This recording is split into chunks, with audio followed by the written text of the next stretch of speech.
Shalom. Yesus Juru Selamat adalah alasan dan pusat perayaan Natal yang kita peringati karena Dia adalah Kristus Tuhan. Lukas 2 ayat 11, hari ini telah lahir bagimu Juru Selamat, yaitu Kristus Tuhan di kota Daud. Alasan adanya sukacita besar karena seorang Juru Selamat sudah lahir.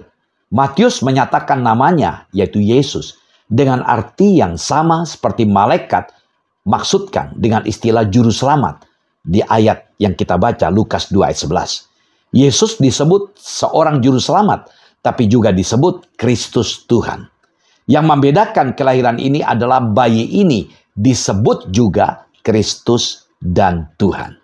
Saudara, keselamatan itu tergantung pada Juru Selamatnya. Perhatikan ayat yang kita baca tadi, tidak menyatakan bahwa Juru Selamat yang lahir akan menjadi Tuhan. Ia adalah Kristus dan Ia adalah Tuhan. Yesus sudah ada sejak dahulu kala, sejak kekekalan. Ia dilahirkan tetapi tidak diciptakan. Manusia diciptakan awalnya lalu sekarang dilahirkan. Tuhan tidak terbatas. Kitalah yang dibatasi oleh waktu dan ruang. Saudara, kalau kita bandingkan dengan bagian lain dalam kitab suci, misalnya Yohanes 1 ayat 1 dan 2. Ya, Yohanes 1 ayat 1 dan 2 dikatakan, pada mulanya adalah firman, firman itu bersama-sama dengan Allah, dan firman itu adalah Allah. Ia pada mulanya bersama-sama dengan Allah. Dari ayat kita bisa melihat Yesus sudah berada sejak dahulu kala. Perhatikan kata pada mulanya dalam ayat 1. Pada mulanya diambil dari kata Yunani NRK. Kata N itu artinya di dalam atau pada. Dan kata arke itu purbakala tanpa artikel. Artinya purbakala itu tak terbatas, itu secara harafiahnya. Ditambah pula dengan penggunaan bentuk imperfect, yaitu keterangan waktu, past continuous bagi kata adalah atau kata pada, kata N dalam bahasa Yunani. Maka teranglah sudah yang dimaksudkan di sini adalah masa lampau yang tak terbatas. Ya, timeless, ya, eksistensi atau kekekalan masa lampau, saudara. Jadi ungkapan pada mulanya ini merujuk kepada suatu waktu dalam masa kekekalan yang silam, yang mustahil dapat kita datangi. Nah, kata kerja yang digunakan untuk menunjukkan kekekalan, karena kata adalah, kata N itu berarti keberadaan yang terus-menerus. Jadi firman itu bukannya mulai ada pada mulanya, melainkan pada titik di mana semua yang lain mulai ada, tetapi ia telah ada, ia sudah ada. Bahasa Yunaninya ego eimi. Ia tidak dibatasi oleh waktu dan ruangan. Artinya keberadaannya kekal. Yohanes 1 ayat 1 kita ulang lagi, lihat ayat ini. Firman itu bersama-sama dengan Allah. Nah, kata bersama-sama dengan itu berasal dari kata pros, yang dalam pikiran Yunani adalah suatu kesatuan. Menunjukkan bahwa Kristus yang adalah firman itu bukan saja ada terus-menerus di masa lampau yang tak terbatas atau kekal, juga menyatakan kesatuannya dengan Allah.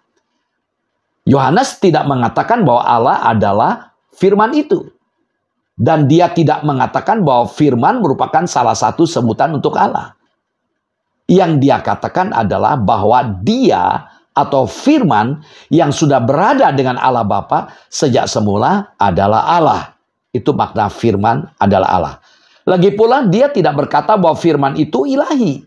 Jadi bukan kata ilahi, kata Yunani theos yang digunakan, tapi kata Allah theos. Jadi ayat ini tidak mengatakan bahwa firman itu adalah seorang Allah atau salah satu Allah. Susunan kata dalam bahasa Yunani menegaskan ini.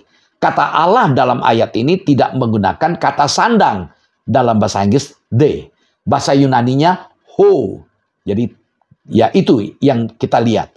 Nah, dalam Yohanes 1 ayat 14, firman itu telah menjadi manusia dan diam di antara kita, dan kita telah melihat kemuliaannya, yaitu kemuliaan yang diberikan kepadanya sebagai anak tunggal Bapa, penuh kasih karunia dan kebenarannya. Ini disebut dengan inkarnasi. Kristus adalah penyataan sempurna dari Allah dalam rupa manusia. Di dalam Kristus Allah menjadi manusia yang tinggal di dunia. Nah, kata manusia dalam teks Yunaninya menggunakan kata sarx, yaitu daging. Ia tidak memiliki kemanusiaan sampai saat kelahiran. Karena Tuhan menjadi manusia, kata menjadi di sini menggunakan kata Yunani egeneto. Artinya kemanusiaannya tanpa dosa, saudara. Jadi pusat perayaan Natal kita adalah Tuhan Yesus Kristus, Juru Selamat kita. Artinya, Natal menjadi salah satu hari raya yang dinanti-nantikan oleh umat Kristen setiap tahunnya. Natal juga memiliki kesan yang berbeda bagi tiap-tiap orang yang merayakannya. Namun, penyertaan dan kasih Tuhan selalu hadir dan memberikan pengharapan.